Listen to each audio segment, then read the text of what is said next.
नमस्ते। मैं हूँ सपना खंडेलवाल और देवदीति स्वाध्याय क्लब के अंतर्गत देवदीति फाउंडेशन के द्वारा ये सेशंस प्रायोजित किए जा रहे हैं।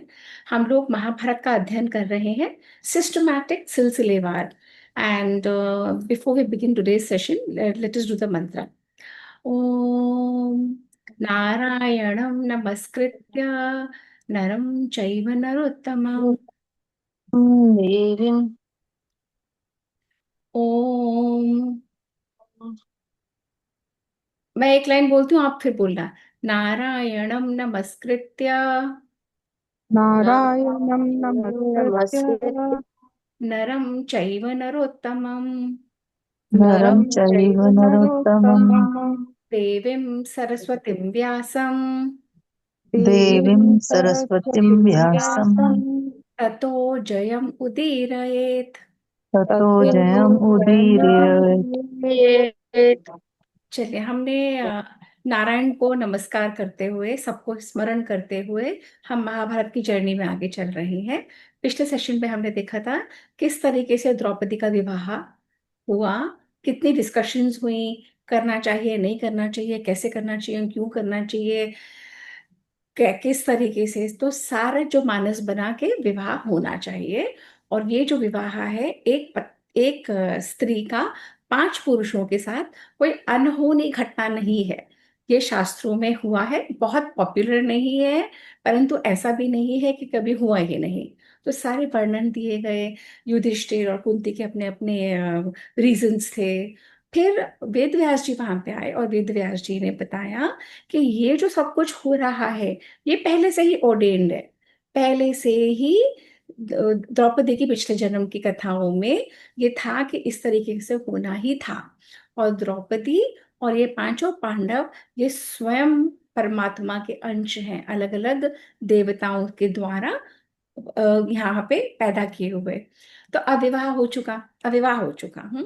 अब विवाह तो हो गया। अब हम ये समझें कि उधर क्या चल रहा है। उधर कहाँ? कौरवों के वहां। कहाँ? हस्तिनापुर में। तो क्या लग रहा है आप लोगों को, वहां पे क्या चल रहा होगा? जब पांडवों का, जो उन्होंने सोचा था मर गए, उन्होंने सोचा था जला दिया, उन्होंने सोचा था हमने उनको खत्म कर दिया, ना कि वो मिल गए, बल्कि उन्होंने इतने बड़े पांचाल देश की राजकुमारी से विवाह कर लिया। क्या लग रहा है उपमा, क्या हो रहा होगा कौरवों के वहां पे? वो सोच रहे होंगे आगे कि कैसे उनको, पांडवों को कैसे हम, मतलब फिर से प्लानिंग कर रहे हैं कि भाई उनको फिर से कैसे उनका विनाश करा जाए। यस, है ना। सबसे पहले तो ये होता है, ओहो बच गए, इतना सब हाँ। के बावजूद बच गए। हम लोग कहाँ कहाँ नहीं मारे। मतलब आप सोच सकते हो कि ऐसे भी कजिन्स हो सकते हैं। हम लोग सुनते हैं कि बिजनेस राइवलरी होती है, हम समझते हैं कि हिस्सों के लिए झगड़े होते हैं, परंतु एक दूसरे को मारने के लिए कौरवों ने हमेशा पांडवों को मारना चाहा, मर्डर करना। वो विष देने से लेके, धकेलने से लेके, सब कुछ दुर्योधन और उसके कोहोट, उसके सब लोगों ने मिलके करा। और ये लोग मरने का नाम नहीं लेते। लाक्षागृह में तो था के पूरी तरह मर गए, ये तो फिर जीवित हो गए, जीवित भी हो। हम्म। और पांचाली की तो अब हम चल रहे हैं। पिछली बार हमने समाप्त करा था जहां पे द्रौपदी का विवाह। तो यहाँ पर तो सब बहुत उत्तम तरीके से, द्रुपद वेरी पावरफुल रूलर, और विवाह के बाद सबको अलग अलग उन्होंने घर दे दिए, वहीं पे महल दे दिए, वहां पे सब रह रहे हैं। अब हस्तिनापुर में क्या हो रहा है? हस्तिनापुर में वही हो रहा है। दुर्योधन माथा पकड़ के बैठा है। दुर्योधन और उसके साथ उसकी जो सेना, जैसा संग हम करते हैं वैसा ही हमारा मन, हमारे विचार, हमारा मस्तिष्क वैसा ही बनता है। हमारे शास्त्रों में संग की बहुत महिमा बताई है कि किस तरीके का आप साथ करते हो, जैसा साथ होगा वैसे ही आप बनोगे। अब यहाँ पे पूरी टीम बैठ गई है। कहाँ? हस्तिनापुर में। हस्तिनापुर में जो टीम बैठी है, अब वो क्या कह रही है? वो कह रही है कि अब हुआ क्या, द्रौपदी का विवाह हो गया। अब वहां पे सारे, आपको अगर ध्यान होगा तो सारे के सारे राजा उठ के खड़े हो गए, ये कौन ब्राह्मण है जो हमारी हमारी राजकन्या को लेके जा रहा है। पर जब देखा कि अर्जुन ने भी अटैक करा और भीम ने भी करा, और बाद में उन्हीं राजाओं के गुप्तचरों ने बता दिया कि ये और कोई नहीं, ये स्वयं पांडव थे। अब जब पता लगा ये पांडव ही थे, तो सारे राजाओं की वार्ता चल रही है। ये कहाँ चल रही है? द्रुपद के महल में, द्रुपद के वहां पे। और वो कह रहे हैं ये तो अर्जुन ले गया, ये तो भीम ले गए, अब हम तो इनके सामने कुछ नहीं कर सकते।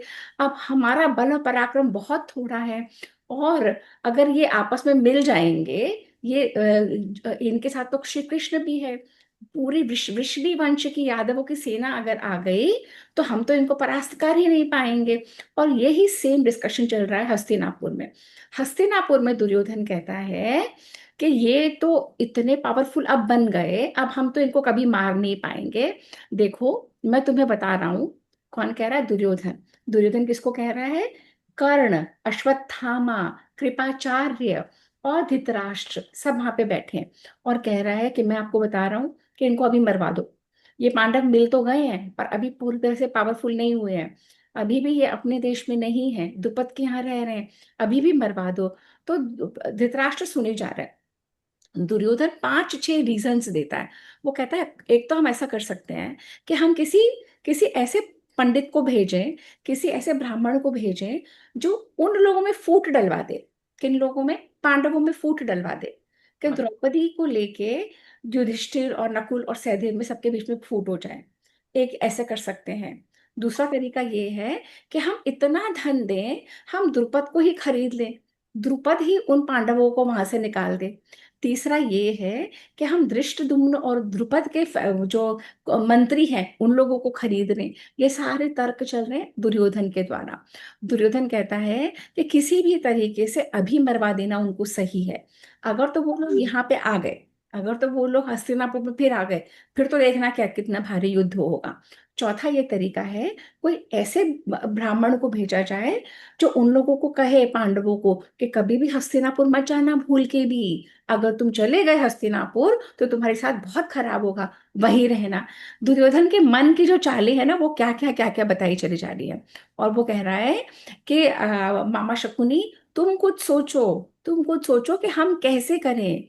लाक्षागृह में भी बच गए, हर जगह बच ही जाते हैं। आप इनको ऐसे मार देते हैं, इनको वैसे मार देते हैं, इनके बीच में फूट करवा देते हैं। हम ऐसा क्यों नहीं कुछ करते कि द्रौपदी ही उनको हेट करने लग जाए, कि द्रौपदी ही उन लोगों को धक्का मार के कर दे। तो हम किसी ऐसे को भेजते हैं जो द्रौपदी को ब्रेन वॉश कर दे। तो ये सारी बातें यहाँ पे हो रही हैं। तो कर्ण जो है, कर्ण सुनता रहता है, और कर्ण कहता है, तो कर्ण कहता है दुर्योधन, जो ये तुम सारी बातें बोल रहे हो ना, ये सारी बचकानी बातें बोल रहे हो। जो पांडव जब तुम्हारे अंदर थे, जब वे बच्चे थे, जब वे छोटे थे, उनका कोई अपना नहीं था, तब उनको तुम नहीं मार पाए। अब तो वो इतने बड़े हो गए हैं, इतने पावरफुल रूलर के साथ उनकी संधि हो गई है, उनकी पुत्री इनकी पत्नी बन गई है, और अब तुम कह रहे हो उनको ऐसे मरवा दो और वैसे मरवा दो। और द्रुपद तो इतना पावरफुल है, इतने पैसे वाला है, वो क्यों बिकेगा पैसों के लिए? जो तुमने जितनी भी बातें करी है ना, ये मुझे कोई भी बात नहीं समझ में आ रही। तुम बच्चों की तरह बातें कर रहे हो कि पांडवों को वैसे मरवा दो और पांडवों को ऐसे मरवा दो, पांडवों का ये कर दो और पांडवों का ये कर दो। तुम खुद सोचो कि जिस द्रौपदी ने पांडवों को, जब वे बिल्कुल गरीब थे, ब्राह्मण वेश में थे, तब उनको अपना लिया, तो अब तो वे राजा बन गए हैं और राजोचित लक्षणों के साथ रहते हैं, तो क्या द्रौपदी उनको हेट करेगी? तुम कैसी कैसी बातें करते हो? तो कर्ण और दुर्योधन का ये संवाद चले जा रहा है वहां पे, महल में चले जा रहे हैं। और हम यहाँ पे पहुंच गए हैं 200 अध्याय, अध्याय नंबर 200, पेज 667। मैं इसीलिए बताती रहती हूँ कि किसी और को इन टॉक्स को फॉलो करना है तो वो इस पेज नंबर को, इस अध्याय को ढूंढ के यहाँ से प्रवेश कर सकते हैं कथा में। तो यहाँ पे क्या हो रहा है, दुर्योधन और इन लोगों की बातचीत चल रही है, कर्ण उनका जवाब दे रहा है। अब वो कहता है, दुर्योधन बोले चले जा रहा है, ऐसे कर लेते हैं वैसे कर लेते हैं, और कर्ण नहीं मानता। तो कर्ण कहता है सारे उपायों में कुछ भी तुमने ठीक नहीं कहा, पर एक ऐसा उपाय है जो मैं तुम्हारा उचित मानता हूँ, वो है पराक्रम। हम में इतना बल है कि हम द्रुपद की सेना को खत्म कर देंगे, द्रुपद का जो राज्य है उसको खत्म कर देंगे, पांडवों को वहीं मरवा देते हैं। पर जो बाकी तुमने सारी चीजें बताई हैं कि ब्राह्मण को भेज दो, फूट डलवा दो, द्रौपदी से हेट करवा दो, वे द्रौपदी को छोड़ते, वो सब मैं नहीं मानता। पराक्रम, और ये देखो कि वे तो बच गए, तो भाग्य उनका साथ दे रहा है। और भाग्यवश ही इतने गरीब लोग होते हुए भी उन्होंने इतने पावरफुल राजकन्या को अपना लिया। और हम तो सिर्फ सेना, कोई कुछ कह रहा है क्या? तो हम तो अपनी सेना को ले जाके उनको मार सकते हैं। और धृतराष्ट्र सुन रहे हैं। और तब वहां पे भीष्म आते हैं, क्योंकि ये सारी बातें वे एकांत में करते हैं जब वहां पे भीष्म और द्रोणाचार्य नहीं होते। उतने में वहां पे भीष्म आते हैं। तो धृतराष्ट्र कहते हैं, पितामह आप बताइए कि ऐसी स्थिति में मुझे क्या करना चाहिए। पर उससे पहले क्या होता है, उससे पहले वहां पे विदुर आता है, जो सबसे उससे भी पहले होता है, विदुर आता है। और विदुर ना चुटकी लेता है, विदुर कहता है, महाराज आपके तो कौरव वंश की वृद्धि होने वाली है। तो धृतराष्ट्र बड़ा प्रसन्न हो जाता है। धृतराष्ट्र कहता है, अच्छा तो ऐसा करो कि मेरी मेरे अपने म्यूट करिए, आपके यहाँ से कहीं से आवाज आ रही है। ऐसा करिए, वो कहता है धृतराष्ट्र, ऐसा करिए कि कोश कोश से सबसे बहुमूल्य हीरे मोती जवाहरात निकाल लिए, मेरा दुर्योधन द्रौपदी को लेके आ रहा है। तब विदुर कहता है, नहीं महाराज, द्रौपदी ने वरण किया है पांडवों का। तो धृतराष्ट्र का चेहरा फक्क हो जाता है, बिल्कुल सफेद। तो धृतराष्ट्र कहता है, पांडवों का? बोले हाँ महाराज, लाक्षागृह ग्रह में वो मरे नहीं थे। तो धृतराष्ट्र फटाफट अपने चेहरे की उसको ठीक करता है। वो कहता है, अच्छा। तो ये इससे शुरू हुआ था। उसके बाद हम पहुंचे धृतराष्ट्र के महल में, क्या हो रहा है। अब हम जहाँ पे पहुंचे हैं, भीष्म आते हैं। भीष्म कहते हैं, देखिए धृतराष्ट्र महाराज, मेरे लिए जैसे कौरव वैसे पांडव, जैसे गांधारी पुत्र वैसे कुंती पुत्र, आप तो भला मनाइए देवताओं का कि लाक्षागृह में पांडव बच गए। क्योंकि आप लोगों के बारे में इतनी अफवाहें हैं, आपकी इतनी बदनामी हो रही है समस्त संसार में कि आपने ही पांडवों को मरवाया है। आप तो बच गए, वो पुरोचन था, वो मर गया, पर आपको एक मौका मिला है अपनी रेप्यूटेशन ठीक करने का। क्या मौका मिला है? मौका ये मिला है कि पांडव बच गए। अब जब पांडव बच गए, तो मेरी सलाह मानिए, उनको द्रुपद के राज्य से यहाँ पे बुलवाइए, द्रौपदी का स्वागत करिए और उनको आधा राज्य दे दीजिए। ये जो पैतृक संपत्ति है, ये जो पिताओं का, जो बड़ों का जो राज्य है, ये कौरवों का भी उतना ही है जितना पांडवों का। तुम कौरवों ने इसे अधर्म से हथिया लिया और पांडवों को भेज दिया था। अब तुम्हें मौका मिला है इसे सुधारने का। अब सुधार लो और पांडवों को आधा राज्य दे दो। भीष्म पितामह ये कह रहे हैं। भीष्म पितामह कहते हैं कि जो कीर्ति होती है ना, जो रेप्यूटेशन होती है, जो आपकी इमेज होती है, जो आपकी आपका एक एक नाम होता है संसार में, वो बहुत जरूरी, बहुत उसकी रक्षा करना बहुत जरूरी है। अगर आपकी कीर्ति खत्म, तो आपके मनुष्य का जन्म निष्फल, आपका जीवन नष्ट। कीर्ति ही श्रेष्ठ बल है। ऐसे बता, जो पूर्वजों ने करा वही कार्य करो। पांडु के पुत्र आप ही के पुत्र के समान है, उन्हें बुलाओ और उन्हें आधा राज्य दे दो। मैं तो लज्जा से अपनी आंखें ऊपर नहीं उठा पाता था कि मेरे रहते रहते कौरव पांडवों का नाश हो गया, पांडव जल गए लाक्षागृह में। अब मौका मिला है, इसे सुधारो। अब ये यहाँ पे ये कह रहे हैं, उतने में द्रोणाचार्य बोलते हैं। अब हम पहुंच गए हैं 203 अध्याय पे, पेज 66-71। द्रोणाचार्य भी वहां पे होते हैं। द्रोणाचार्य कहते हैं, मैं भीष्म की, यहाँ पे कॉन्फ्रेंस हो रही है ना। धृतराष्ट्र ने पहले एकांत में दुर्योधन की और शकुनी की बातें सुन ली। फिर जब सब लोग इकट्ठा हुए, तो अब वो सबकी राय ले रहे हैं। अब वो कहते हैं, द्रोणाचार्य कहते हैं, मैं बिल्कुल उचित मानता हूं जो भीष्म कह रहे हैं। वही करना चाहिए।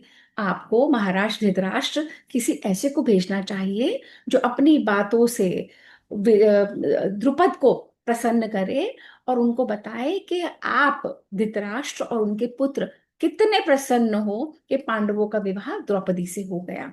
और आप द्रौपदी के लिए उपहार भेजो, कुंती के लिए उपहार भेजो, आप द्रुपद के लिए, उनके पुत्रों के लिए, सबके लिए उपहार भेजो।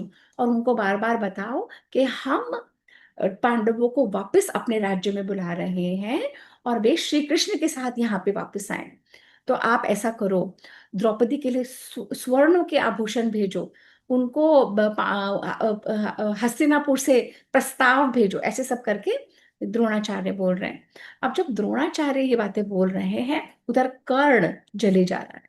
कर्ण कहता है, महाराज ये जो आपके सलाहकार है ना धृतराष्ट्र महाराज, ये जो गुरु द्रोणाचार्य हैं, ये जो भीष्म है, ये आप ही के पैसों पे पलते हैं, आप ही की सत्ता की वजह से ये यहाँ पे हैं, और ये सब आपको गलत सलाह दे रहे हैं। आपको बिल्कुल ऐसा नहीं करना चाहिए। आपको अपने अंदर के जो भाव है वो सबको मत दिखाइए, परंतु उन पांडवों को यहाँ मत बुलाइए।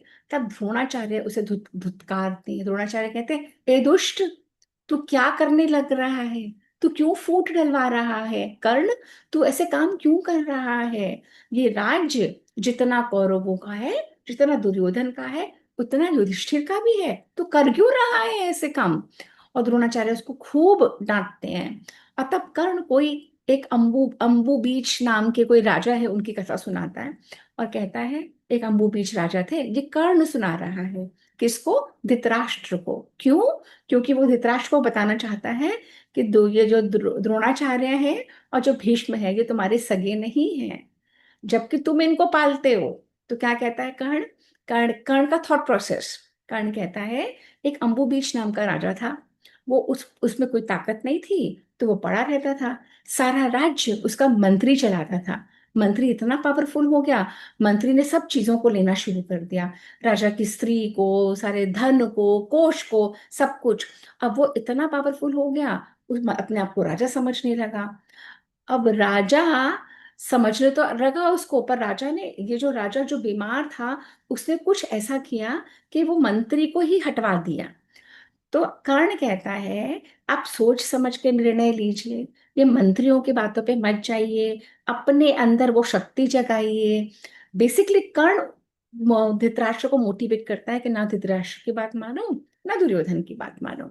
अब ये सारी बातें सुनते जा रहे हैं। कर्ण कहता है, आप देखो तो सही महाराज, इनका हृदय कितना दूषित है। ओपनली द्रोणाचार्य उसके गुरु हैं, भीष्म पितामह कितने बड़े हैं उम्र में, वय में, और कर्ण ऐसी बातें बोले चले जा रहा है, बोले चले जा रहा है। तो द्रोणाचार्य दुष्ट दुष्ट करके उसे बहुत बार रोकते हैं।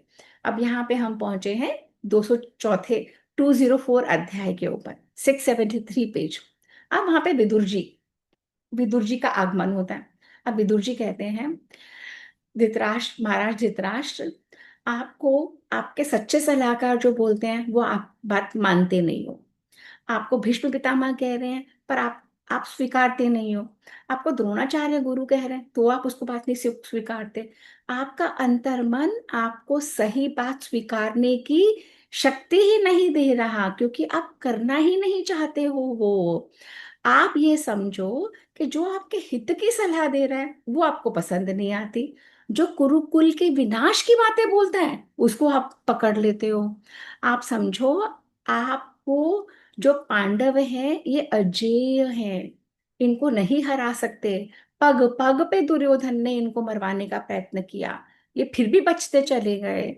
जब इनके पास कुछ नहीं था, अब तो इनके पास स्वयं साक्षात श्री कृष्ण है, द्रुपद का राज्य परिवार है, द्रुपद के सारे रिचेस हैं, इतने बंधु बांधव इनके साथ हैं।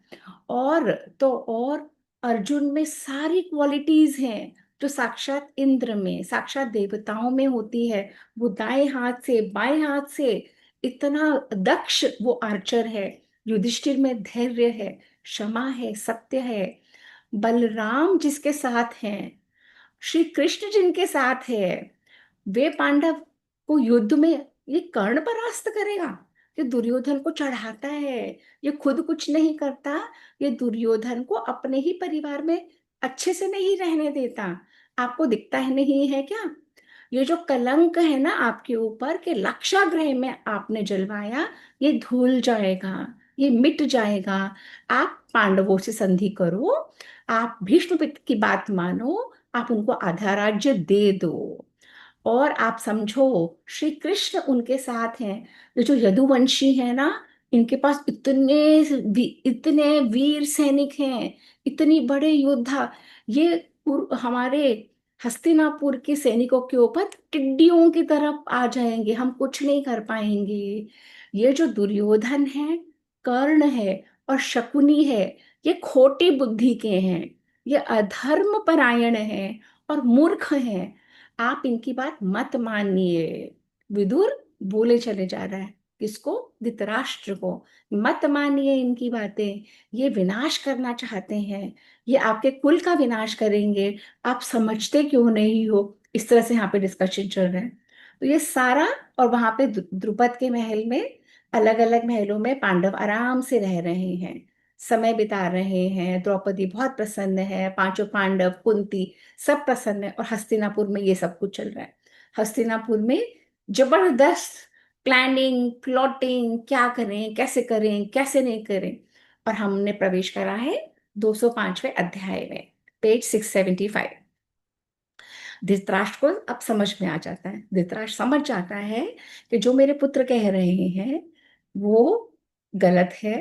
और वो धृतराष्ट्र अंदर से तो यही चाहते हैं कि मेरे ही पुत्रों को सब कुछ मिले, परंतु धृतराष्ट्र को इतना पता है कि अभी इस समय में पांडव बहुत पावरफुल हैं। तो अब धृतराष्ट्र को ये स्टेप लेना पड़ता है। वो विदुर को आज्ञा देते हैं कि हस्तिनापुर जाओ, द्रौपदी के लिए, कुंती के लिए, द्रुपद के लिए, सब लोगों के लिए उपहार लेके जाओ, रत्न लेके जाओ, वस्त्र लेके जाओ, और राजाओं की तरह जो महलों में, और उस तरीके से, और उनको लेके आओ। वो कहते तुम जाओ, कुंती से, कुंती की वधु कृष्णा, द्रौपदी को और पांडवों को सत्कार पूर्वक लेके आओ। अब वैशंपायन जी कह रहे हैं, किसको कह रहे हैं? जन्मेजय को। See at the end you have to understand कि ये सारी कथा कहाँ चल रही है। ये जन्मेजय के प्रश्न हैं जो वैशंपायन जी उत्तर दे रहे हैं, है ना? है ना उपमा? ये सारा कथा वही चल रही है ना। जन्मेजय प्रश्न पूछे जा रहा है, तो जन्मेजय पूछता है, जन्मेजय कहता है कि जो मेरे मेरे पूर्वज थे, वो तो, उनको द्रौपदी तो मिल गई, पर मेरे पूर्वज तो वहां रहते थे। वो हस्तिनापुर कब आए, कैसे आए, क्या हुआ, आप मुझे बताओ। तो वैशंपायन जी कहते हैं, जन्मेजय, विदुर ने भेज दिया, धृतराष्ट्र ने विदुर को भेज दिया। विदुर वहां पे पहुंचे।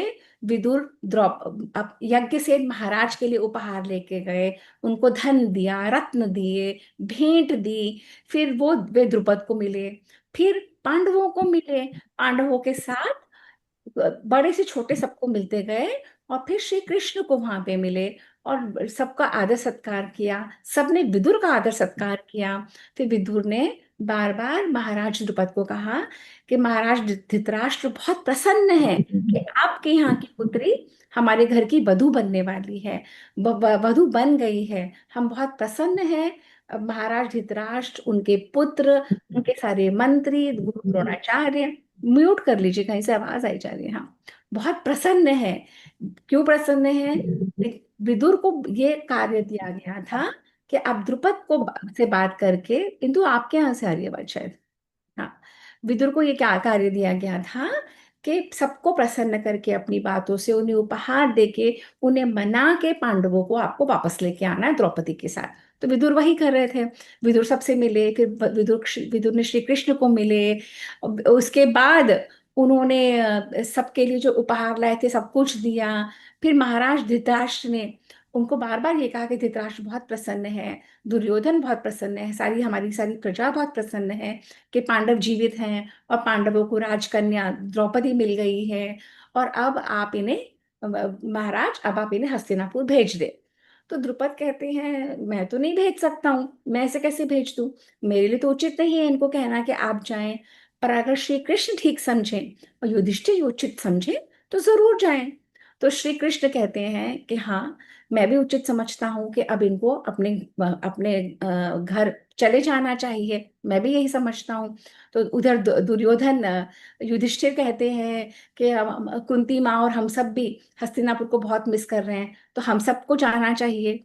तो ऐसे करते करते शाम हो जाती है, 206 अध्याय पे हम पहुंचे। अब वहां पे पहुंचते हैं, वहां पे विदुर सबको मिलके और फिर अंदर अंतर महल में जाते हैं और वहां पे कुंती से मिलते हैं एकांत में। तो कुंती कहती है, विदुर जी, ये जो आपके ये पुत्र पांडव है ना, ये आप ही की वजह से जीवित है, नहीं तो लाक्षागृह में हम थे, वहां पे भी आप ही ने हमें बचाया। इसके बाद आपकी वजह से, आपकी कृपा से ही ये जीते जागते लौट आए हैं। मैं बहुत दुखी हो चुकी हूँ, मैंने बहुत चिंता में, बहुत डिफिकल्ट स्टेजेस में इनका पालन पोषण करा है। और मुझे पता है कि जैसे पिता के लिए पुत्र प्रिय है, ये पांडव आपके बहुत प्रिय हैं, और आप ही इनका ध्यान रखते हैं और आगे भी ध्यान रखेंगे। और कुंती रोने लग जाती है। कुंती कहती है कि जैसे कोयल के पुत्रों को, जैसे कोयल होती है, जो बर्ड्स होती है ना, कोयल के जो बच्चे होते हैं, उनका पालन पोषण कौवे की माँ करती है, ऐसे आपके बच्चों का, शिमीसु से देवर है ना, कि ये पांडु के बच्चों का पालन पोषण मैंने किया है आपके लिए, अब आप संभालिए, मैं थक गई हूँ, मैं इससे ज्यादा नहीं संभाल सकती। वैशंपायन जी फिर कहते हैं कि ये बोलते बोलते कुंती रोने लग जाती है। विदुर उन्हें साष्टांग प्रणाम करते हैं, दंडवत प्रणाम करते हैं, कहते हैं, मात हे कुंती माता, तुम रो मत, शोक मत करो, अब सब कुछ सही हो जाएगा। तुम्हारे जो पुत्र हैं बहुत महाबली हैं, और संसार में इनके साथ श्री कृष्ण खड़े, इन्हें कुछ नहीं होगा। और ऐसे करते करते फिर वो विदुर को कहते हैं, अब हमें आज्ञा दीजिए। विदुर द्रुपद को कहते हैं, हमें आज्ञा दीजिए, हम हस्तिनापुर इनको ले जाने के लिए मैं आया हूँ। अब आप सुनो कि द्रुपद क्या क्या देता है। हम कहते हैं ना कि दहेज मांगते हैं, दहेज दिया जाता है, दहेज लिया जाता है। अपने यहाँ कभी दहेज की प्रथा नहीं थी। अपने मन से जो हम अपने बच्चों को देना चाहें वो देते थे। और जो राजे महाराजे थे, अपनी पुत्री को उन्होंने क्या क्या दिया, just just listen to this list. उन्होंने, राजा द्रुपद ने 1000 हाथी, जिनकी पीठ पर सोने की हौदे वाली 1000 हाथी, और गले में सोने के आभूषण। हमारे यहाँ इतनी वेल्थ, वैभव और संपदा थी कि हमारे राजे महाराजे अपने घोड़ों को, हाथियों को, ऊंटों को, सबको जेवर पहनाते थे। गायों के सोने के सींग मढ़ते थे। सुना हुआ है ना सब लोगों ने, आपने सब लोगों ने सुना हुआ है ना कि किस तरह से जेवर पहनाते थे। तो ये रियलिटी में था कि we had so much wealth. तो हाथियों पे द्रुपद ने जो गिफ्ट दिए हैं द्रौपदी को, जब द्रौपदी विदा हो रही थी, 1000 हाथी, सोने के हौदे, गले में उनके सोने के आभूषण, अंकुश भी सोने की, जो चाबुक होती है, जाम्बूनद नामक स्वर्ण के बने हुए थे। बड़े बड़े महावत उन हाथियों पे बैठे थे। पांचों पांडव के लिए 4 घोड़े से जुते 1000 रथ, 1000 रथ, जिसमें 4 4 घोड़े थे, जो स्वर्ण और मणियों से विभूषित थे, ये पांचों पांडवों के लिए दिए।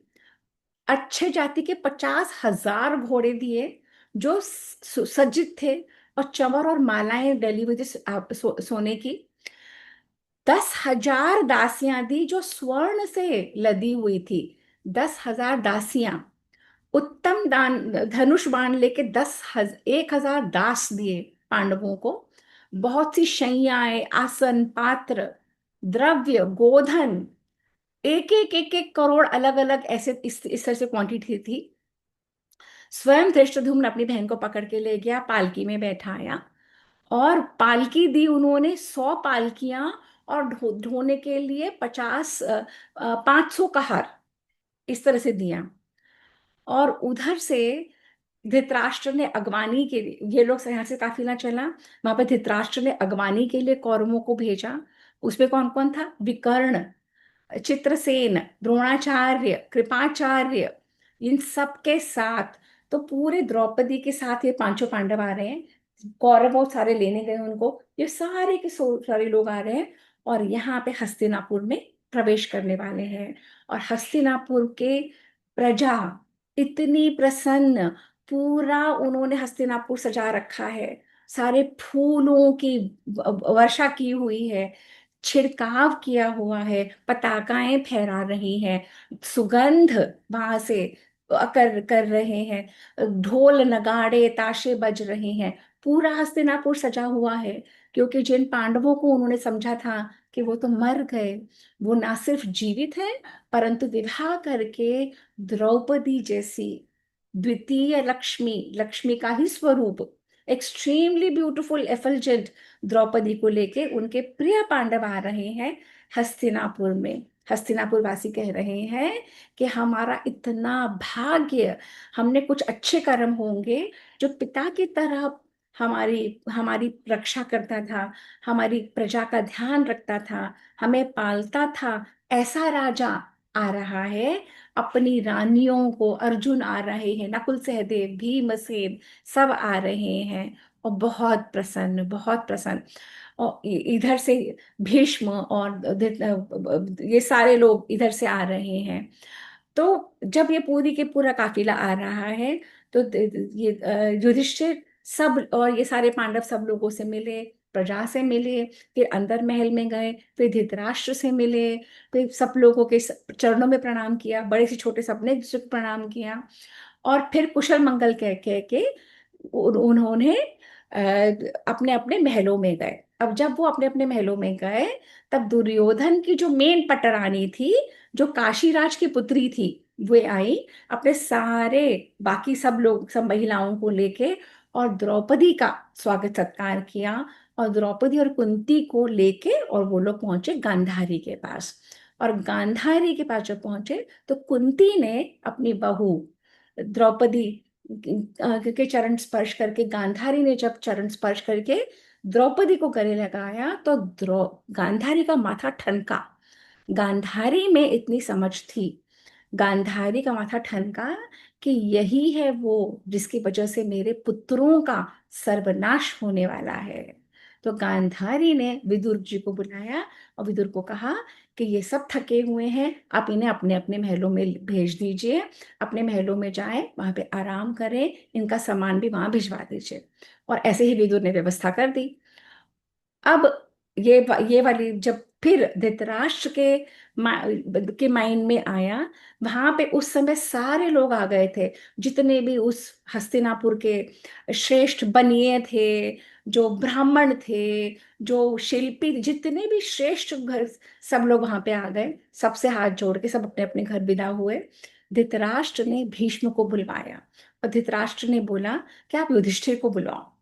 तो भीष्म, धृतराष्ट्र और युधिष्ठिर, और धृतराष्ट्र ने कहा, देखो पुत्र, मैंने तुम्हें यहाँ बुलवा लिया है, परंतु मुझे पता है कि ये जो मेरा पुत्र है और इसके जो साथी हैं, ये बहुत अधर्मी हैं, मैं इन्हें ज्यादा रोक नहीं पाऊंगा, और फिर तुम लोगों में लड़ाई झगड़ा होगा, फिर तुम लोगों में वैर बढ़ेगा। तो मैं चाहता हूं कि तुम आज ही, मैं तुम्हें तुम्हारा राज्याभिषेक कर देता हूं, और तुम आज ही चले जाओ। एक खांडवप्रस्थ नाम का जगह है, खांडवप्रस्थ नाम की जगह है, वहां पे तुम चले जाओ। और खांडवप्रस्थ भी ऐसी वैसी नहीं है, हमारे दादा परदादा रहते थे वहां पे। और वहां पे दादा परदादा रहते थे। और ये जो मेरे पुत्र है, अहंकार से भरा हुआ दुरात्मा, ये ना स्वयं जिएगा ना किसी को जीने देगा, तो मैं तुम्हारा राज्याभिषेक यहीं से करता हूं, और तुम वहां पे चले जाओ। तो हे विदुर, हे भीष्म पितामह, आप तैयारी करो राज्याभिषेक की। तो जिस दिन वे लोग आए, उसी दिन धृतराष्ट्र ने राज्याभिषेक की तैयारी करवाई। और धृतराष्ट्र क्या कहते हैं, बहुत सुंदर है पढ़ने वाला।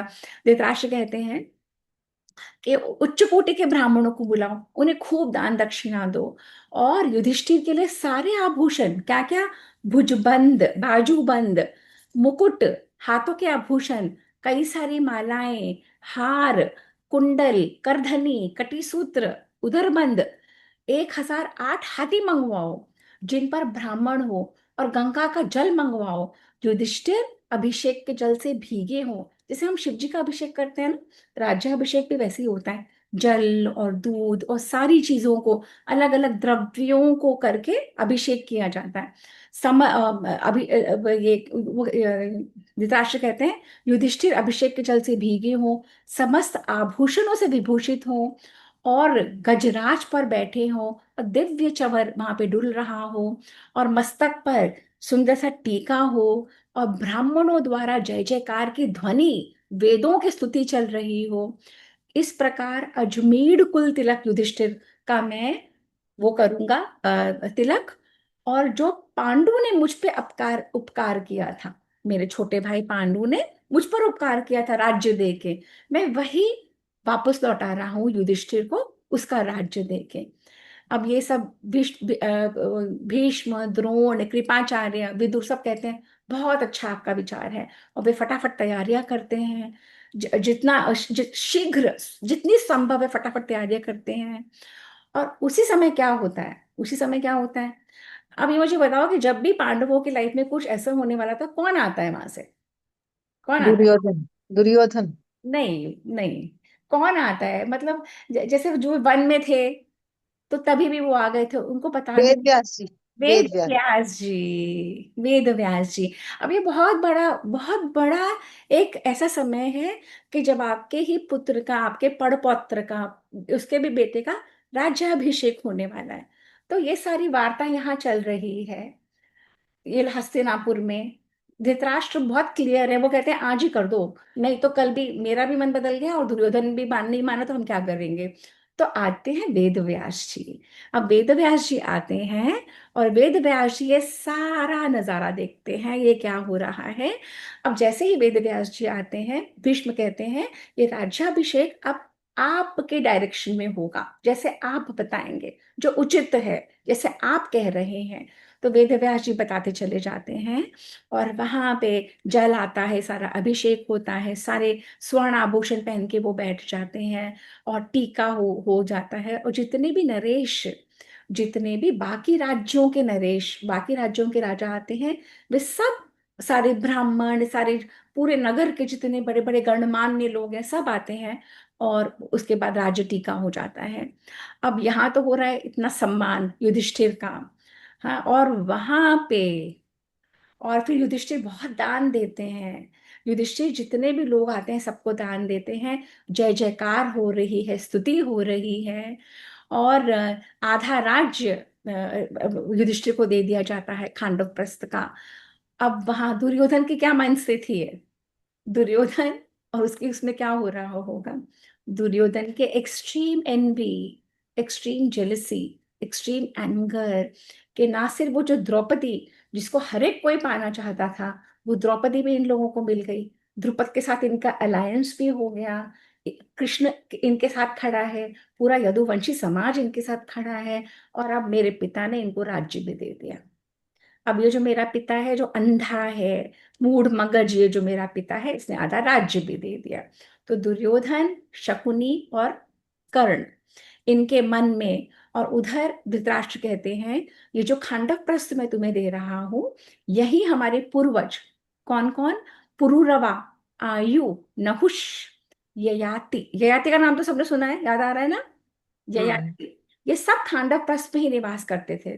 परंतु समय के चक्र के ही समय के साथ अब खांडव प्रस्थ निर्जन हो चुका है, वहां पे कोई नहीं रहता, वहां पे भीषण वन है। परंतु पांडव, मैं जानता हूं कि तुम लोग वहां पे भी जंगल में मंगल कर दोगे, तुम सब कुछ बना लोगे, पर तुम अपना आधा राज्य लेके आज ही चले जाओ। और तुम में तुम्हारी कैपेबिलिटी में प्रजा को इतना विश्वास है कि वो सब तुम्हारे साथ जाना चाहते हैं, ब्राह्मण भी, शिल्पी भी, वैश्य भी, शूद्र भी, कितने सारे लोग तुम्हारे साथ जाना चाहते हैं, तो तुम्हारा राज्य तो वैसे ही बसा बसा।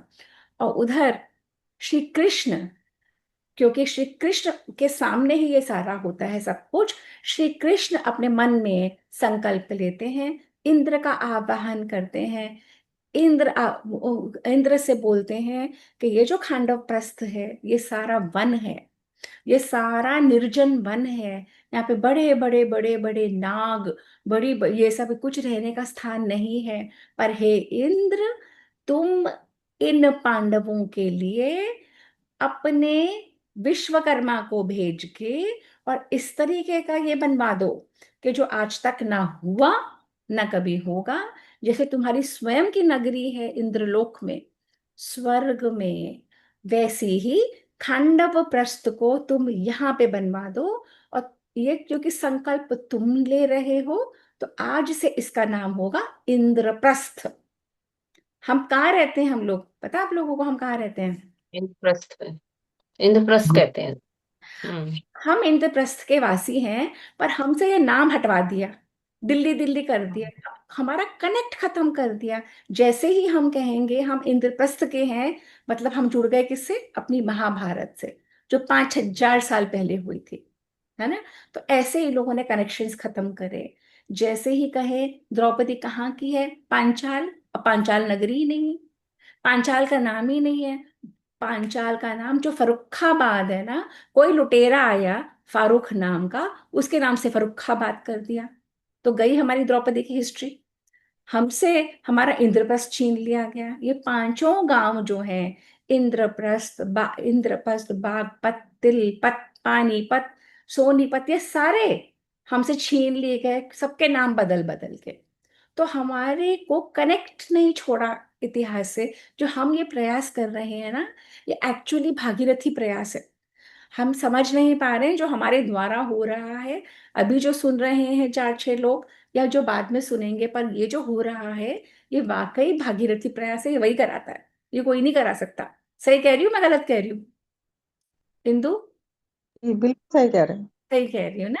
क्योंकि अपने हाथ में नहीं है, अपन सब निमित्त मात्र है। जब होना होता है, जैसे होना था वो करवा देता है। नहीं तो एक घंटा कोई सोचे कि कोई ऐसे बोल ले, तो वो भी मेरे हाथ में नहीं है। जो बैठती हूँ, जो निकलता है वो निकलता जाता है, जो ऐसे ही है। आशिमा भी ये बात समझती है, जो भी सेशन देने बैठेगा, जो निकलना होता है वो अपने आप निकल जाता है, हमारे हाथ में नहीं है ना आशिमा? चलिए, तो उसके बाद क्या हुआ? तो विश्वकर्मा ने आया, खांडव प्रस्थ को सेट करा, और एक बहुत सुंदर नगरी ऐसी बनाई कि उस नगरी में बड़ी बड़ी अट्टालिकाएं, बड़े बड़े महल थे, चारों तरफ परकोटे थे। उस परकोटे में इतनी स्ट्रॉन्ग प्रोटेक्शन थी, यंत्र लगे हुए थे, लोहे के यंत्र, शतघ्नी, तोप, अपनी प्रोटेक्शन के लिए सारी चीजें अलग अलग बाउंड्रीज में, अलग अलग लेवल्स पे प्रोटेक्शन के लिए बनी हुई थी। और वो और अत्यंत सुंदर रमणीय नगरी। उसमें बावलियां थी, उसमें कुएं थे, तालाब थे, मंदिर थे, बड़े बड़े आलीशान आलीशान अट्टालिकाएं थी, बड़ी बड़ी बिल्डिंग्स थी। और बहुत सुंदर, जो वो जैसे अब डिवाइडेड रोड्स होती है ना, प्रॉपर प्लान्ड वे में रोड्स थी, इंटरसेक्शन के साथ। वाहन थे, घोड़े, रथ, हाथियों के चलने के लिए पूरी नगरी में बहुत सुंदर ढंग से सजी हुई, वो फूलों से, बड़े बड़े फाटक फाटक थे, और ऊंचे ऊंचे गोपुरों वाले मंदिर थे। इस तरीके से इन्होंने डिस्क्रिप्शन दिया है। और जो हर लेवल पर सिक्योरिटी इतनी टाइट थी कि कोई भी उस नगरी के अंदर या बाहर नहीं जा सकता था जब तक वो लोग ना चाहें तो। और अनंत धनराशि से परिपूर्ण होके पांडव वहां का राज्य करने लगे। और वहां पे पेड़, अब आप देखो, जो आज तक पेड़ पाए जाते हैं, आम, आमड़ा, कदम, अशोक, चंपा, नागपुष्प, कटहल, साल, ताल, तमाल, आंवले, खिले हुए अंकुल, जामुन, जो आज भी हैं, पाटल, कुब्जा, वही हुआ इन नामों के साथ, पेड़ों के साथ। हमें पेड़ों की नॉलेज ही नहीं है, स्कूलों में सिखाया ही नहीं गया, हमें पता ही नहीं। म्यूट कर लो प्लीज अपने आप को। तो हमें पता ही नहीं है, हमें कराया ही नहीं गया ये सब। और मयूर नाच रहे हैं, और कोयल कूक रही है, और क्रीड़ा भवन, और बड़े बड़े स्टेडियम, और उत्तम जल से भरी हुई बावलियां, चारों वर्णों के लोग ठसाठस हस्तिनापुर को छोड़ छोड़ के, पांडवों की प्रिय व्यवहार की वजह से बहुत सारे लोग यहाँ पे चले आए। मत वाले हाथी, ऊंट, गायें, ऐसे कर करके जबरदस्त शक्तिशाली ये राज्य बन गया। युधिष्ठिर तो बोले, युधिष्ठिर ने कृष्ण की स्तुति करी, हे कृष्ण, आप ही की वजह से सब कुछ हुआ है। आप हमारे साथ थे तो हम वन में थे, जंगलों में दर दर भटक रहे थे, ना खाने को कुछ था, ना पीने को कुछ था, भिक्षा मांग के रहते थे। आप ही की वजह से हमें द्रौपदी मिली, आप ही की वजह से हमें ये राज्य वापस मिला। श्री कृष्ण कहते हैं मेरी वजह से कुछ नहीं, तुम्हारे अपने कर्म है, तुम्हारे ही कर्म, तुम्हारी ही करनी तुम्हें ही मिल रही है। तो कृष्ण यहाँ पे कहते हैं, अब श्री कृष्ण कहते हैं, युधिष्ठिर कहते हैं आप हमें बताइए, आज्ञा दीजिए कि हमें क्या करना है। कृष्ण कहते हैं कि अपना राज्य को भली भांति पिता की तरह पालो, खूब तरक्की करो, प्रसन्न सबको रखो, ब्राह्मणों की सेवा करो। और फिर वो कहते हैं अच्छा बुआ अब मैं जाऊंगा, वो कुंती को मिलते हैं। तो कुंती फिर रोने लग जाती है। कुंती कहती है गोविंद, तुम्हारी वजह से इस महान दुख के समुद्र से हम निकल पाए हैं, तुम्हारी वजह से हम लाक्षागृह से बच गए, तुम्हारी वजह से इतनी मुसीबतें आई हम पे, और एक एक करके हम निकलते चले गए, और तुम हमारे साथ हमेशा बने रहना। मैं चाहती हूँ कि मुझे और दुख मिले, मुझे और तकलीफ हो, तो कि तुम हमारे साथ बने रहो। अब कृष्ण ये बातें सुनते हैं और कृष्ण बलराम के साथ द्वारका चले जाते हैं। यहाँ पे हम पहुंचे हैं 207वें अध्याय पे, 687 पेज पे। अब जो जो आज का मेन मेन वो है, अब ये सारे पांडव बैठे हैं अपने राज्य में हैं, खांडवप्रस्थ में है, जिसका नाम इंद्रप्रस्थ हो गया। हस्तिनापुर से इनका कोई लेना देना नहीं है। हस्तिनापुर में जो हो रहा है वो आंख होजल पहाड़ होजल जो हो रहा है वहां पे होता रहा। ये पांचों अच्छे से जीते हैं। द्रौपदी इनकी पटरानी है, इनके महल में इनके राज्य में चहल पहल है, कुछ कुछ कुछ कुछ लगा रहता है सारे समय। तो एक शाम को ये लोग बैठे हैं वहां पे, और आगमन होता है एक महर्षि का, महर्षि नारद का।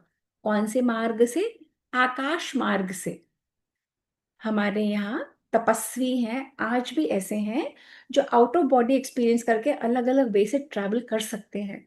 पर हमें नहीं पता, जैसे हमें ये नहीं पता था आज से 15 साल पहले हम ऐसे बात कर पाएंगे। तो ऐसे तपस्वी हैं जो अलग अलग वे से ट्रैवल करते हैं। तो उस राज्य महल में खांडव प्रस्थ के, जहाँ सारे पांचों पांडव बैठे हैं, वहां पे महर्षि नारद आते हैं, उतरते हैं, और ये लोग उनको अपने आसन ऑफर करते हैं। पांचों खड़े हो जाते हैं, युधिष्ठिर नारद जी को अपनी मेन आसन देते हैं, और युधिष्ठिर कहते हैं ऋषिवर, ये सारा राज्य आप ही का है। हमारे यहाँ आज भी कल्चर है, ऐसा है कि अगर कोई बड़ा आ जाता है और हम ऑफिस में बैठे होते हैं, तो अपनी गद्दी छोड़ के हम अपने बड़ों को कहते हैं आप विराजिए, ये सारा आप ही का है। बोलते हैं ना, हम लोग बोलते हैं ना, आज भी बोलते हैं ना कि ये सारा आप ही का है। ये उनको भी पता है उनका नहीं है, पर ये एक रिस्पेक्ट का होता है कि ये सब आप ही का है, ये सारा राज्य मैंने आपको दिया। नारद जी को कहते हैं जैसे आप चाहें इसे रखिए, जैसे आप चाहें वैसे इसे करिए। तो बहुत प्रसन्न होते हैं, और वो कहते हैं ये जन्मेजय उधर पूछ रहा है, जन्मेजय कह रहा है आपने तो मुझे बता दिया वैशंपायन जी ऋषिवर, आपने तो मुझे बता दिया कि मेरे पूर्वजों को खांडवप्रस्थ कैसे मिला, मैं समझ गया। पर आप मुझे ये बताओ कि 5 मेरे पूर्वज पांडव और एक उनकी पत्नी द्रौपदी, तो क्या उनमें कभी लड़ाई नहीं हुई? और क्या उनमें कभी कोई प्रॉब्लम नहीं आई? क्या वो लोग आराम से शेयरिंग करते रहे, बड़े भाई छोटे भाई, और इसके बीच में ये अरेंजमेंट कैसे उन्होंने करा? और द्रौपदी कैसे रहती थी?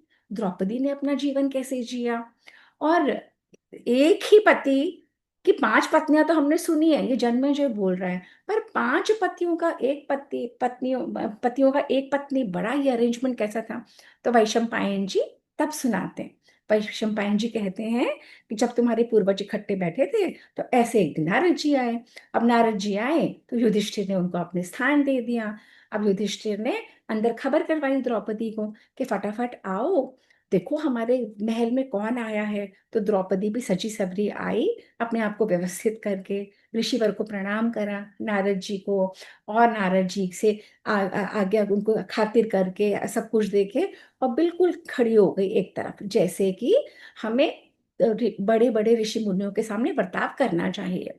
तो नारद जी ने द्रौपदी को बहुत आशीर्वाद दिया, बहुत सारी, कि तुम पूरे विश्व की पटरानी बनो, और तुम्हारे महलों में भंडार भरे रहें, और तुम्हारे हाथों से न जाने कितने अश्वमेध यज्ञ हो, और तुम बहुत बड़ी, और बहुत सब कुछ अच्छा हो। और फिर उन्होंने कहा द्रौपदी को अब तुम जाओ भीतर। नारद जी ने द्रौपदी को कहा अब तुम भीतर जाओ। मैं तुम्हारे पतियों से बात करना चाहता हूँ। तो द्रौपदी चली गई। अब ये कौन बता रहा है? वही शंपायन जो जन्मेजय को बता रहा है। अब द्रौपदी जब वहां पे चली गई, तो उससे पहले हम लोगों को नारद जी के बारे में सुनते हैं तो क्या माइंड में हमारे ओपिनियन है, पहले बताओ सब लोग। बहुत बड़े तपस्वी थे वो। वो तपस्वी थे, पर हमारे माइंड में हाँ, क्या आता है? हम जो बॉलीवुड ने क्या करा हमारे साथ। वो तो उल्टा बताया गया ना। हाँ, जब कोई चुगली करता तो कहते नारद मुनि आ गया। हाँ, हाँ। है ना। तो हमको और नारद मुनि को एक ऐसा ऐसा कैरेक्टर बताया गया जो उपहास का पात्र है, जो मजाकिया पात्र है ना। अब जो मैं पढ़ूंगी थोड़ा सा महाभारत के पन्नों से, तब हम समझेंगे oh my God, Narad ji क्या थे, क्या हैं। नारद जी हैं आज भी। और जब हम पढ़ते हैं नारद जी क्या हैं, तो हमारा माथा ठनक जाता है कि इन्होंने हमारे भेजे में क्या भर दिया। अब नारद जी कौन है? नारद जी वो हैं जो संपूर्ण प्राणियों के म्यूट करो प्लीज अपने आप को। जो नारद जी वो हैं जो वेदांत शास्त्र के ज्ञाता हैं, समस्त विद्याओं में पारंगत हैं, परम तपस्वी हैं, ब्रह्म तेज से संपन्न है, उनमें नीति कूट कूट के भरी है, शुद्ध आत्मा है, रजोगुण तमोगुण कुछ सबसे परे हैं, शांत हैं, मृदु स्वभाव के हैं, और उनको जरा भी भय नहीं है, भय के ऊपर है। वे उन्होंने ही वैदिक मर्यादाएं संसार में स्थापित की हैं जो आज तक चल रही हैं। नारद जी कौन है? नारद जी ऋग्वेद सामवेद यजुर्वेद के विद्वान हैं, न्याय शास्त्र के पारंगत पंडित हैं, सीधे हैं, ऊंचे लंबे कद के, शुक्ल वर्ण के हैं। वे अधिकांश समय यात्रा में बिताते हैं। उनके मस्तक पर शिखा है, कांति है उनके चेहरे पे। वे दो बहुमूल्य वस्त्र पहनते हैं जो इंद्रदेव ने दिए। दोनों वस्त्र उज्जवल हैं, महीन हैं, दिव्य हैं, सुंदर और शुभ हैं। और वे ही नारद जी युधिष्ठिर के महल में आए। सामगान में माहिर, अत्यंत मधुर गाते हैं। उनमें इतनी समझ है, इतनी उनकी तार्किक दृष्टि है, कब किसका क्या कर्तव्य है उसका उन्हें पूर्ण ज्ञान है। बुद्धिमानों में श्रेष्ठ हैं, सबको समभाव से देखने वाले हैं, उनके संशय नहीं है, वेरी श्योर, वेरी डेफिनेट।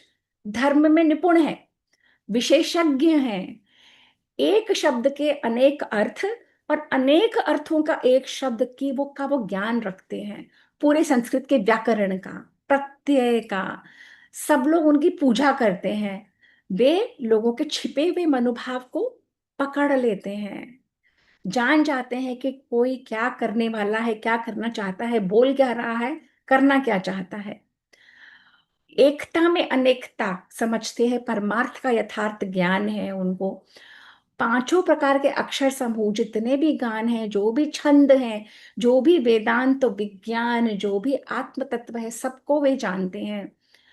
और ऐसे ही नारद जी को युधिष्ठिर ने राज्य समर्पित करा।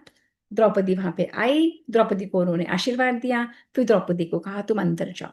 जब द्रौपदी अंदर चली गई, तो नारद जी ने कहा युधिष्ठिर, मैं मैं ये चाहता हूं कि तुम लोग पांचों की एक ही धर्म पत्नी है, तुम पांचों की एक धर्म पत्नी है, तुम कोई ऐसी नीति, कोई ऐसा सिस्टम, कोई ऐसा अग्रीमेंट बना लो जिससे तुम में कभी भी फूट ना हो।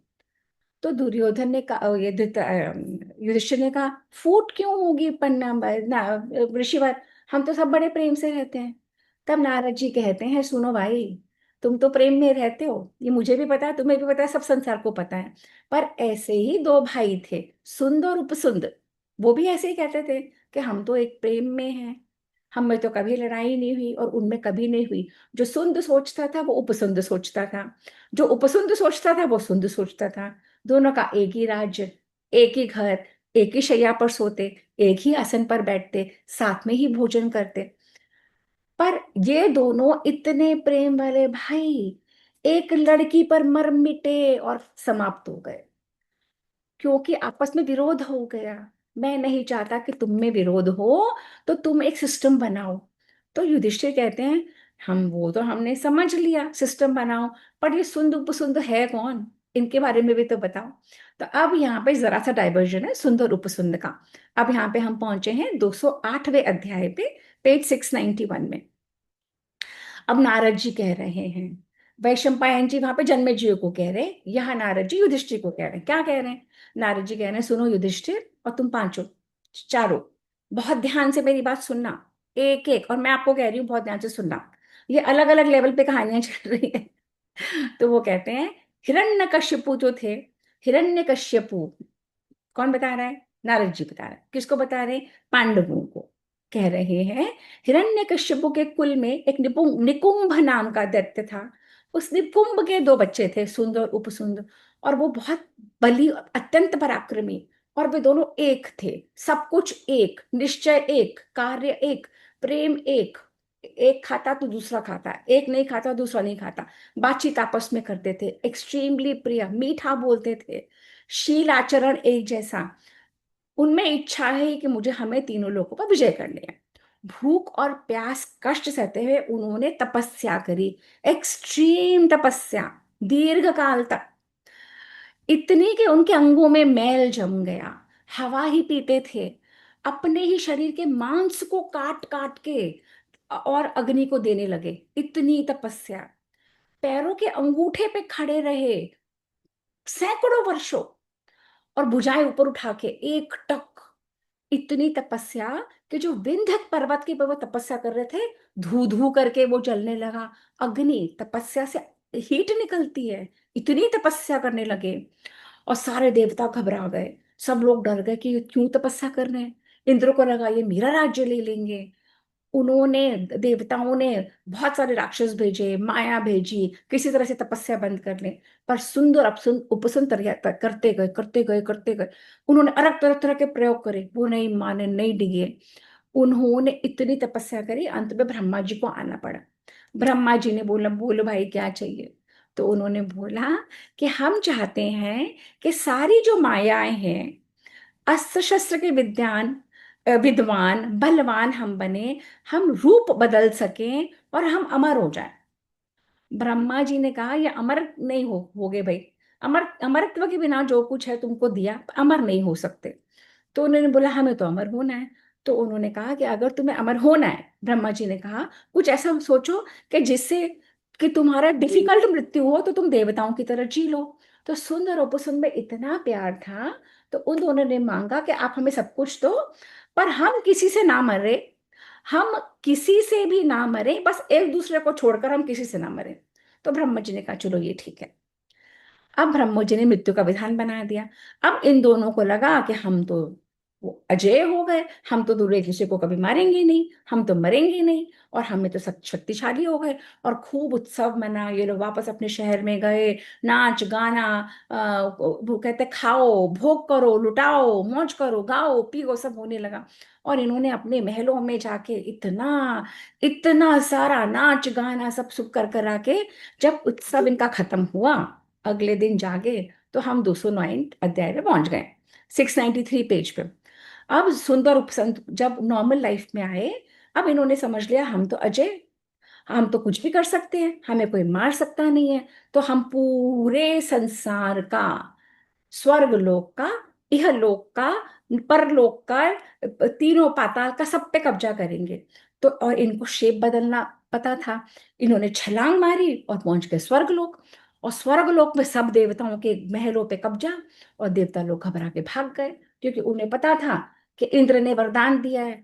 तो वहां पे पहुंच गए, और जब पहुंच गए सारे देवता तो भाग गए घबरा के कि ये तो ना खुद मरेंगे, हमको मार डालेंगे। और वहां पे जब इन्होंने देवता लोगों को जीत लिया, पूरी पृथ्वी के सब लोगों को कर लिया, सब ऋषियों को खाना, यज्ञ डिस्ट्रॉय कर देना, और शेप बदल के कीड़े मकोड़े बन के सबको खा जाते, कभी राक्षस बन जाते, कभी कुछ बन जाते, हाहाकार मचा दिया। महादेव हो, स्वर्ग वहां पे सूर्य देवता हो, चंद्र देवता हो, पृथ्वी माता हो, सबके सब हाहाकार करते हुए ब्रह्मा जी के पास पहुंचे कि आपने ये कैसा वरदान दे दिया, ऐसा वरदान आपने दे दिया कि ये तो हम लोगों को जीने ही नहीं दे रहे, सबको इन्होंने मार डाला, स्वाध्याय खत्म हो गया, विवाह नहीं हो पाते, बच्चे नहीं पैदा हो रहे, पूरी सृष्टि का खात्मा हो रहा है, ये कुछ करने ही नहीं देते, सब कुछ पे बन के बैठ गए हैं। तब ब्रह्मा जी समझे कि ये जो उनके उसके वजह से, उनके वर देने की वजह से ये जो उपसुंदर उपसुंदर राक्षस हो गए, इनका अब तो कुछ करना पड़ेगा। पूरी पृथ्वी पे कहीं खेती नहीं, कहीं बाड़ी नहीं, नरों के कंकाल लग गए, श्राद्ध कर्म नहीं होता था, कुछ नहीं होता, चंद्रमा सूर्य ग्रह तारे नक्षत्र देवता सब परेशान। 210वें अध्याय पे पहुंचे। अब नारद जी कह रहे हैं युधिष्ठिर को, युधिष्ठिर ये सुंद और उपसुंद ऐसे हो गए थे, अब इस सुंदर उपसुंद के लिए देवताओं को सभा करनी पड़ी। और सारे देवता पहुंचे ब्रह्मा जी के पास, ब्रह्मा जी को कहा कुछ करो।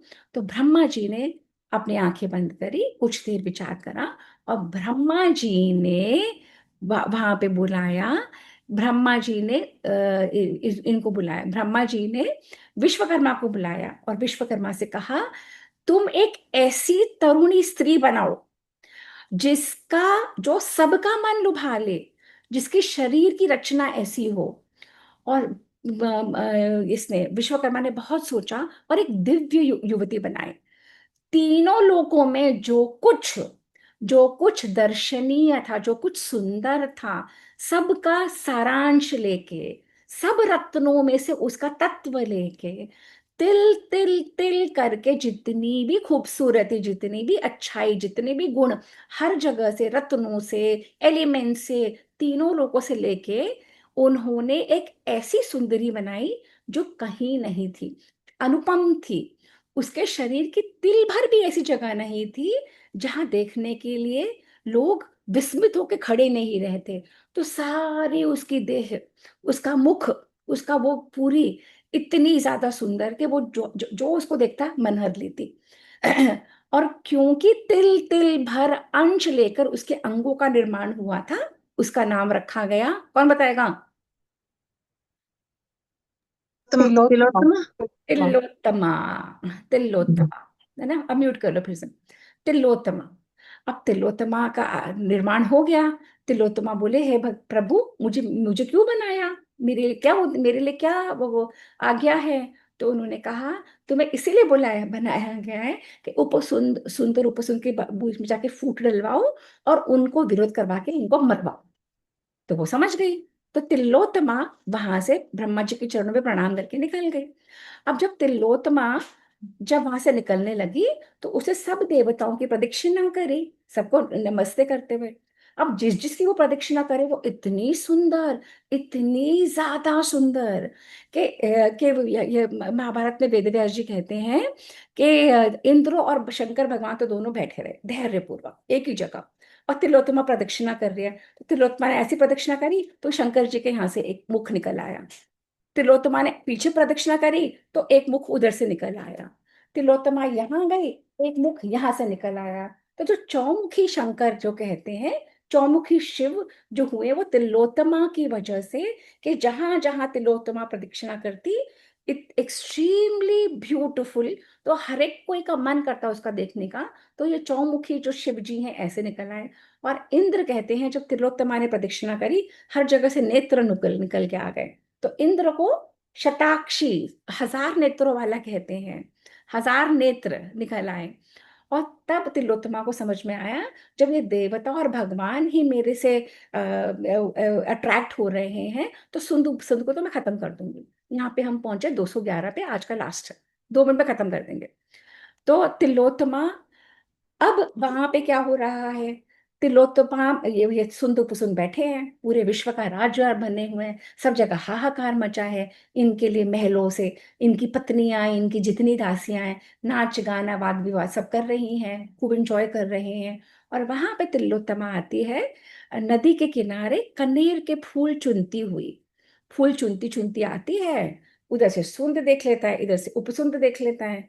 वो कहता है वो इसको अट्रैक्ट करना चाहता है, सुंद उसको अट्रैक्ट करना चाहता है। वो दोनों को देख के रिझाती है, सुंद को भी रिझाती है, उपसुंद को भी रिझाती है। और फूल चुनते चुनते आती है, और ये दोनों काम वेदना से व्यथित और ये दोनों कहते हैं कि सुंद उसका हाथ पकड़ता है, उपसुंद एक हाथ पकड़ता है, वो उसकी तरफ इशारा करती है, वो उसकी तरफ इशारा करता है, और दोनों के बीच में वो कहता है, अरे ये तेरी भाभी है, इसको तू माँ समान समझ। वो कहता है, अरे तू इसको अपनी बहू समझ, ये मुझे पसंद है। वो कहता है मुझे पसंद है। वो कहता है मैं विवाह करूंगा। वो कहता है मैं विवाह करूंगा। दोनों बड़े बड़े वो निकाल लेते हैं अपने अपने गदा, और एक दूसरे को मार मार के कर देते हैं नष्ट, खत्म। अब जब ये खत्म हो जाते हैं, पहले मैं प्राप्त करूंगा, पहले मैं करूंगा, खून खून से लथपथ होकर मर जाते हैं। अब नारद जी कहते हैं कि तिलोत्तमा की प्रशंसा करते वहां पे सारे भगवान आ जाते हैं, और वो कहते हैं, ब्रह्मा जी भी आते हैं, वो कहते हैं तुमने तुमने हमारा कार्य करा है बहुत बड़ा, और तुम इतनी सुंदर हो, तुम इच्छा अनुसार सब लोगों में विचरोगी, और तुम्हें आंख भरकर भी कोई अच्छे से देख नहीं पाएगा, जाओ मैंने तुम्हें वरदान दिया। और वो चली जाती है। यहाँ पे ये लोग खत्म हो जाते हैं। अब नारद जी कहते हैं, देखो अगर तुम लोग मेरा प्रिय चाहते हो ना, मैं तुम्हारे यहाँ पे आया हूं, तो एक नियम बनाओ। एक नियम अभी बना लो, जिससे कि द्रौपदी के लिए तुम लोगों में कभी भी फूट ना हो। तुम ऐसा नियम बनाओ कि जो तुम कर पाओ, और जिसको तुम करते। तो वैशंपायन कहते हैं, जन्मेजय, तुम्हारे जो पूर्वज थे, देवर्षि नारद के कहने से उन्होंने, पांडवों ने एक नियम बनाया। और क्या वो नियम था, बताओ, किसको पता है? मेरे को पता है। हाँ तुम्हें पता, बताओ। हाँ, वो कह रहे थे कि हर जो एक भाई है 1 साल तक उसके साथ रहेगा, हम्म। और अगर वो बीच में डिस्टर्ब करेगा तो वो फिर हम तो बस बाहर चला जाएगा, अज्ञातवास के लिए चला जाएगा। हाँ ठीक है, बिल्कुल बिल्कुल परफेक्ट। तो वो कहते हैं कि हम में से हर एक के घर में ये पाप रहित द्रौपदी एक एक वर्ष निवास करेगी, और एकांत में बैठे हुए एक भाई के साथ यदि दूसरा देख भी ले, जो मर्जी रीजन हो, तो 12 वर्षों तक ब्रह्मचर्य पूर्वक, ब्रह्मचर्य से वो वन में निवास करेगा। तो ये जब रूल है, ये आपस में ये लोग बना लेते हैं। नारद जी प्रसन्न होके वहां से चले जाते हैं, और नारद जी की प्रेरणा से पांडवों ने ये नियम बनाया। आपस में वे कभी विरोधी नहीं हुए। हे जन्मेजय, तुम्हारे पूर्वजों ने बहुत संयम से अपना जीवन जिया, और बहुत संयम से हर मुसीबत को, हर प्रॉब्लम को उन्होंने आपदा में अवसर बनाया। जो आजकल मोदी जी कहते हैं ना, आपदा में अवसर। और इस तरह से हमारा आज का ये सेशन समाप्त, 211वां अध्याय पूरा होता है, और हम पहुंच गए हैं पेज नंबर 701 पे। हाँ जी, अब बताओ, किसी को कुछ कहना है, पूछना है? ओवरडोज ऑफ इंफॉर्मेशन हो गई बहुत सारी। अब ये महाभारत है, कुछ कर नहीं सकते। ये महाभारत ये है महाभारत, इसमें कुछ है इंफॉर्मेशन। इंजॉय। मेरा क्वेश्चन है, जब गांधारी के पैर छुए थे द्रौपदी ने, तो गांधारी को पहले से पता था कि इसी की वजह से मेरे पुत्रों का नाश होने वाला है? ये वेद व्यास जी ने लिखा है, इसमें पूरा श्लोक है। वेद व्यास जैसे ना इंट्यूशन हो जाती है, जैसे वेद व्यास जी को तो सब पता ही था कि कब क्या होने हम्म। वाला है, तो गांधारी को भी पता होगा। और क्या होता है, जब हम अपने एक इंद्रिय बंद कर लेते हैं, तो बाकी सेंसेस बहुत पावरफुल हो जाती हैं। बाकी हम्म। सेंसेस इतनी पावरफुल हो जाती है, तो उनको पता था। ये महाभारत क्लियर बताती है कि गांधारी को पता था। गांधारी ने बोला, यही मेरे पुत्रों के सर्वनाश का कारण बनेगी, तो अभी से इसको भेजो। मतलब वो, उसको लगा कि अभी से ना शुरू हो जाए। I am hmm. अज्यूमिंग ये था। चिन्यू, जब आप अध्ययन करोगे ना, उस पर क्लियर लिखा हुआ है इसमें। हम्म। और अब नहीं। क्या, हम किसी की सुनी सुनाई बात नहीं कर रहे हैं, हम टीवी की नहीं कर रहे हैं, हम तो जो शास्त्र में लिखा है, जो बिल्कुल। हमारे वेद व्यास जी ने, हमारे गीता प्रेस गोरखपुर के जो ये है ना, इसमें हम्म। जो हम्म। लिखा है, वो है। और मैंने पेज नंबर्स के साथ भी बताया है, जिसको चेक करना वो देख भी सकता है अब क्या। हम्म। हाँ हाँ जी। नहीं, और वो तो दुर्योधन का भी तो था ना कि अगर या तो इसको अभी मार दो, नहीं तो ये सर्वनाश कर देगा। वो तो जब पैदा हुआ था हाँ तभी हाँ, गिदड़ की क्योंकि जैसी आवाज आई थी। हाँ, इतने गधे रेखने लगे, इतने अपशकुन होने लगे। वेद व्यास जी ने कहा, ये अगर कुल को बचाना है, एक पुत्र का वो कर दो। पर वो मुंह में नहीं कर पाए धृतराष्ट्र, कि पूरा कुल तुम्हारा बच जाएगा, नहीं तो ये जो एक पुत्र है, ये सर्वनाश का कारण बनेगा। और सिर्फ एक कुल का नहीं, सारे संसार का सर्वनाश। महाभारत के बाद कितने से लोग बचे थे? 7-8 लोग बचे थे, बाकी सब खत्म। कितने हम्म। अक्षौहिणी सेना, वो कौरवों की, पांडवों की, कितने लोग, सब समाप्त। और कुछ? इतनी बस। स्टोरी एंजॉय कर रहे हो, बोर तो नहीं होते? नहीं, तिलोत्तमा का पहली बार पता चला, मैंने पढ़ा नहीं था अभी। हाँ हाँ हाँ हाँ। इसमें ना हम्म। क्या है, पढ़ने से, स्वयं पढ़ने से बहुत चीजें क्लियर होती हैं। हम्म। पर ये कि इतना सारा मैटर है, फिर भूल भी जाते हो। मैटर बहुत ज्यादा है। पर अपन देखो 700 पेज कर पाए, ये बड़ी प्रभु की कृपा है। पर परमात्मा और करवा दे, अपने ट्रैवल, अपना ये अपना वो सब कुछ चलता रहता, तो इससे मैंने कल से प्रिपेयर शुरू करा था। 1.5 दिन लगा के पूरा करते मैं कहा आज करना ही है मुझे किसी भी तरह से। चाहती हूँ हफ्ते में एक सेशन हो जाए तो थोड़ा आगे तो बढ़े, पर देखते हैं। घर में बेबी भी बहुत छोटा है ना अभी, बच्चों को भी हेल्प चाहिए, हम्म। है ना? और कुछ माइंड अप करें? ठीक है। हाँ। ओम। ओम।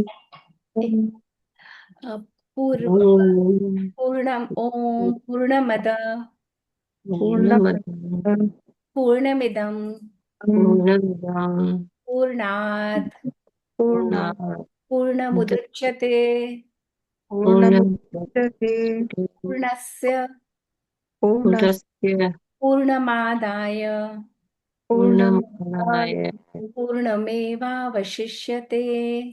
पूर्णमेवावशिष्यते। पूर्णमेवावशिष्यते। ओम शांति शांति शांति ही। ओम ओम शांति शांति शांति ओम। हरि ओम। I will try and take a session on Thursday और फ्राइडे, देखती हूँ कैसे बैठता है। Okay. Thank you okay. For being there, thank you so much, आप लोगों की वजह से मेरा ध्यान हो जाता है। Thank you. Thank you.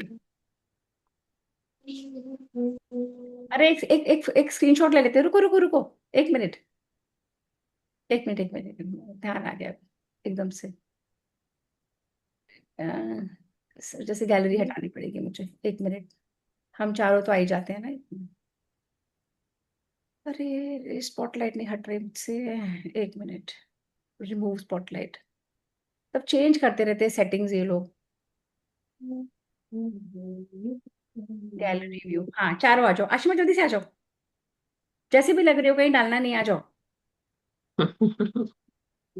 Ashima lipstick लगाने गई होगी पक्का। सीधे बैठो, स्क्रीन में देखो, बीच में देखो, स्क्रीन में, बीच में, जहां तुम्हारा कैमरा है, उसको देखो आशिमा। हाँ कैमरे को देखो, कैमरे को ढूंढो। 1 2 3। दोनों, इंदु इंदु मस्त smile, one big smile. Thank you, okay, bye bye.